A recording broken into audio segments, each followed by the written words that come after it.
There's a sense for that, the more complex the market, the more you can find the niche for yourself. Certainly you see that in the United States, with ruggedness and all those quirky features of the market structure over there, it enables some players that really understand order types and things like that to really thrive. So it's a bit of a difficult question to say, right? Because at the same time, if it becomes more standardized, perhaps the pie is bigger. But on the other hand, yes, of course, at the moment it works for me. I don't know if it will work for me in 5 years' time. So the short answer that Max just gave you is yes, but he knows he can't.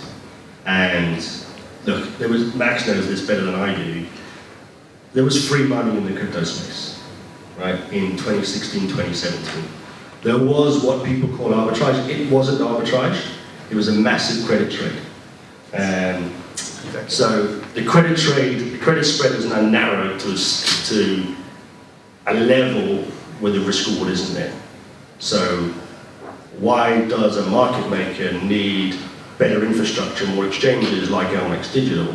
It's because we need the size of the market to expand to cover for that compression of spreads. But you asked a question about, what one thing does the market need? I'll tell you what it needs, and if there's anyone out there, it needs proper banking.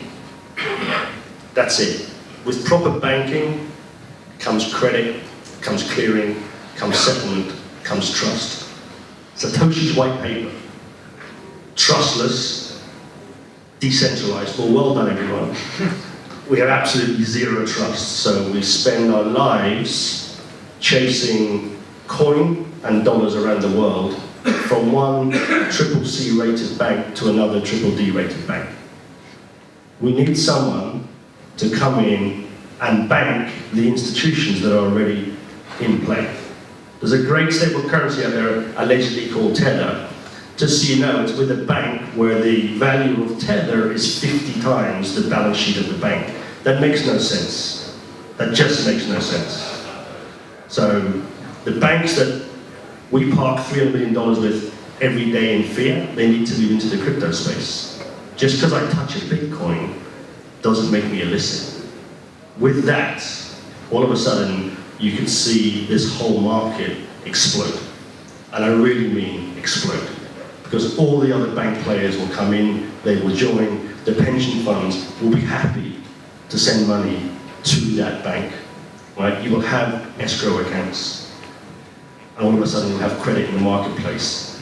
And all of the plumbing will work better. At the moment we spend half our lives, honestly, chasing 100 Bitcoin around the planet. It's nonsensical.